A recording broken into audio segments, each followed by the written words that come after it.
Jute के बारे में। तो जूट एक नेचुरल प्लांट फाइबर है जो जिसका कलर होता है गोल्डन, इसीलिए हम इसको गोल्डन फाइबर भी बोलते हैं। जूट को हम पॉपुलरली गोल्डन फाइबर बोलते हैं। जूट को उगाने के लिए जो सबसे अच्छा क्लाइमेटिक कंडीशन होना चाहिए, क्लाइमेटिक कंडीशन मतलब वार्म हो क्लाइमेट और अच्छा रेनफॉल हो।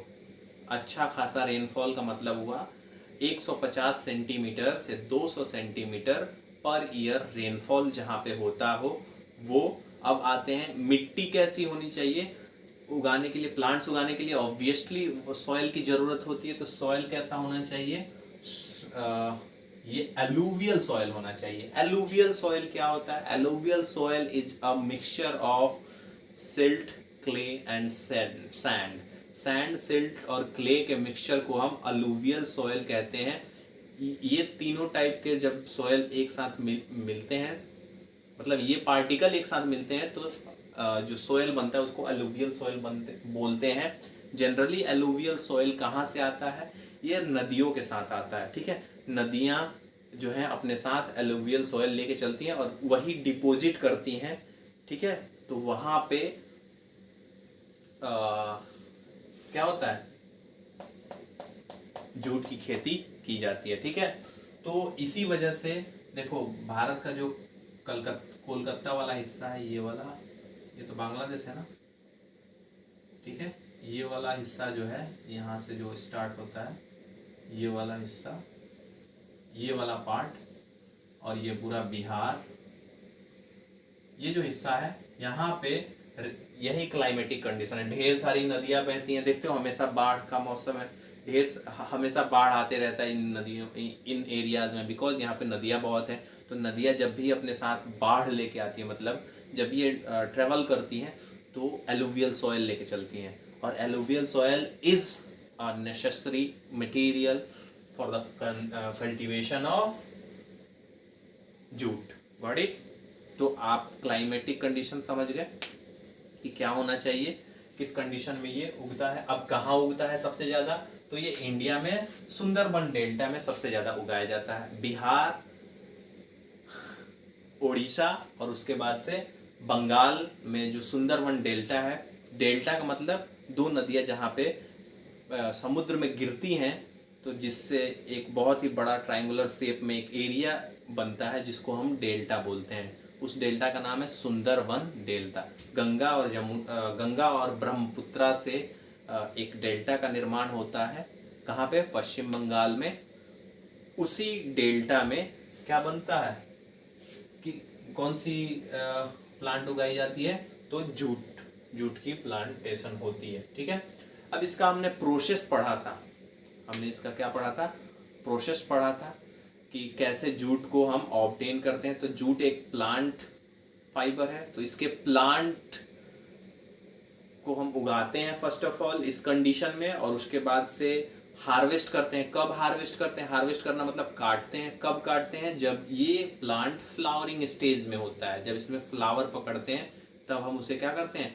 काट लेते हैं। और काटने के बाद से उनका ये एक तरीके से झुंड बना बना के, जैसे हम गांव में बोझा कहते हैं, बांध के उसे पानी में कुछ दिनों के लिए सोक करने के लिए रखते हैं। किस पर्पस के लिए पानी में रखते हैं? ताकि जो उसके अंदर का ये जो हार्ड वाला पार्ट हो, जो इनर पार्ट है, वो सड़ने लगे। क्या होने लगे?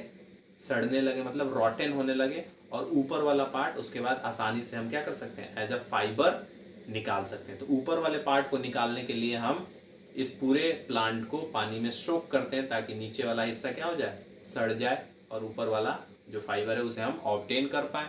अब वो इस प्रोसेस को हम बोलते हैं रेटिंग। इस प्रोसेस को हम क्या बोलते हैं? रेटिंग। ठीक है, ये रेटिंग। Got it? समझ गए?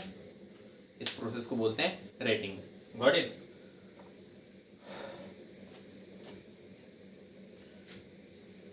अब इसकी प्रॉपर्टीज के बारे में आते हैं। समझ गए? ये रेटिंग मतलब रेटिंग से हमने क्या कर लिया? ऑब्टेन कर लिया जूट का फाइबर। अब जूट के फाइबर को अगेन उसको यार्न में चेंज करना होगा। पहले यार्न ही बनाते हैं ना, उसके बाद से ना क्लोथ बनाएंगे।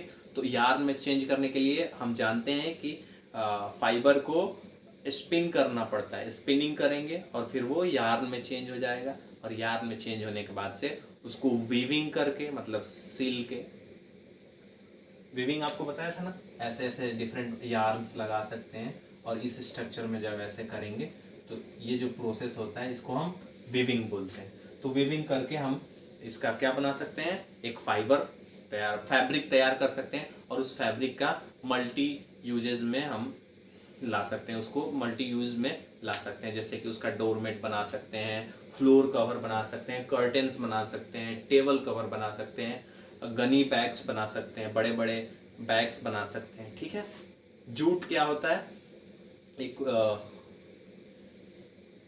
नेचुरल फाइबर होता है। ठीक है guys, I hope you all are very very enjoying this session. Okay, अब आते हैं प्रॉपर्टीज ऑफ जूट में, कि इसके क्या प्रॉपर्टीज होती हैं, जूट की क्या प्रॉपर्टीज होती है, जल्दी जल्दी पढ़ लेते हैं। ये गोल्डन कलर का सिल्की शाइन करने वाला नेचुरल फाइबर होता है। किस कलर का होता है, गोल्डन कलर का, इसीलिए तो इसको हम गोल्डन फाइबर बोलते हैं। ठीक है, दूसरा ये बायोडिग्रेडेबल होता है और रिसाइक्लेबल होता है। जूट जो होता है वो बायोडिग्रेडेबल होता है एंड रिसाइक्लेबल होता है, मतलब ये नेचर के फ्रेंडली होता है, ये पॉल्यूशन नहीं क्रिएट करता है। जब इसको हम यूजलेस हो जाता है, जब इसको हम थ्रो आउट कर देते हैं तो ये अगेन वो बैक्टीरिया जिससे क्या करते हैं, डिकम्पोज कर सकते हैं। ओके, और इसका कई बार हम यूज कर सकते हैं, मतलब ये रिसाइक्लेबल भी होता है। It is a course fibre, ये कोर्स फाइबर होता है, थोड़ा रुखरा होता है, ये उतना कंफर्टेबल नहीं होता है, इसीलिए आजकल हम इसको वियर करने के लिए यूज नहीं करते हैं। वही जो डोरमेट वगैरह हो गया, कवर्स हो गए, कर्टेन्स हो गए, यही बनाने के लिए यूज करते हैं, बोरे बनाने के लिए यूज करते हैं। ठीक है, it is not so strong, ये उतना स्ट्रॉन्ग नहीं होता, ये टूट जाता है। ये रहा आपका जूट, समझ में आया।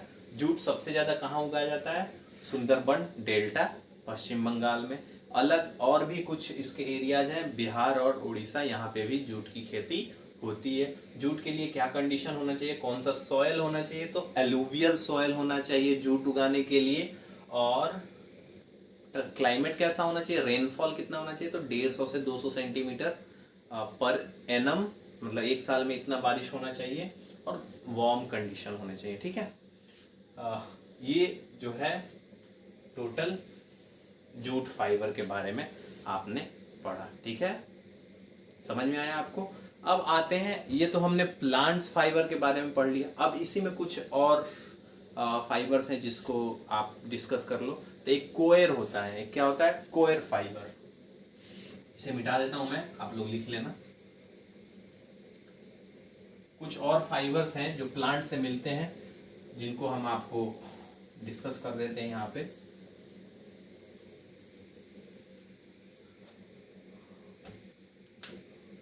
एक होता है कोयर, ये जो होता है कोकोनट, कोकोनट सही लिखा है ना मैंने,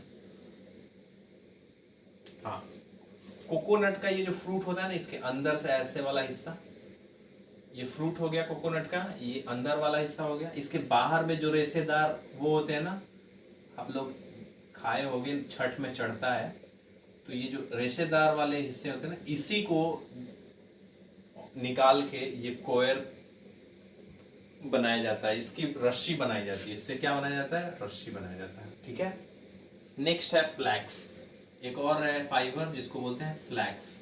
ठीक है, फ्लैक्स का क्या होता है, ये बास्ट फाइबर होता है, ये बास्ट फाइबर होता है, और ये इसका यूज किस में होता है, लिनेन फाइबर, फैब्रिक बनाने में इसका यूज होता है। लिनेन फैब्रिक, लिनेन फैब्रिक का मतलब ये भी थोड़ा महंगा होता है, इससे ज़्यादा महंगा होता है, इसके जो डोरमेट्स वगैरह बनाए जाते हैं। Got it. नेक्स्ट है हेम्प, नेक्स्ट है हेम्प।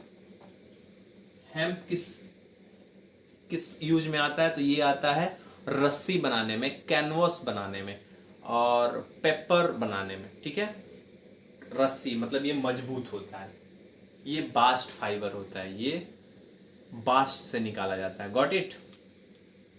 इसमें 70% से ज़्यादा सेल्यूलोज होता है। क्या होता है, इसमें 70% से ज़्यादा सेल्यूलोज होता है। ये उतना इम्पॉर्टेंट नहीं है लेकिन इसको जानना जरूरी है। अब आते हैं एनिमल फाइबर के बारे में। नेक्स्ट है animal fibre. Okay,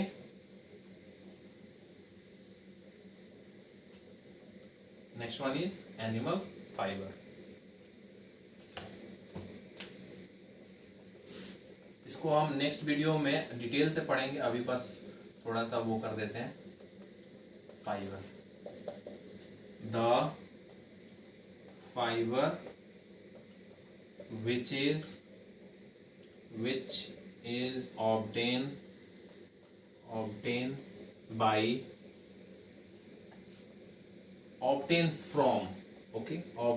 from animals are called animal fiber। Okay, example क्या होंगे? एग्जाम्पल, सिल्क, ये किससे निकलता है? सिल्क वॉर्म से निकलता है। वूल, वूल किससे निकलता है? शिप से निकलता है। याक से निकलता है। काश्मीरी गोट से निकलता है। ठीक है, इनके फ्लीस से ये निकलता है, किससे निकलता है? फ्लीस। वूल किससे निकलता है? सीप, यॉक, गोट और एक रैट आता है उसके, इन सब के एक किस्म का डॉग भी होता है, इनके क्या होता है? इनके फ्लीस से ये निकाला जाता है वूल। फ्लीस का मतलब क्या होता है? जो उनके फर होती है उन्हीं को फ्लीस बोलते हैं। ठीक है, तो भेड़ का फर देखा है ना आपने, बहुत सिल्की होता है। तो ये है नेचुरल फाइबर। इन्हीं दोनों के बारे में हमें पढ़ना है, तो हम पढ़ेंगे उसको नेक्स्ट वीडियो में। आप इन दोनों के बारे में एक बार प्रोसेस पढ़ लेना, ठीक है। और आपको क्या बताना है, आपका होमवर्क है पहला क्वेश्चन, व्हाट आर द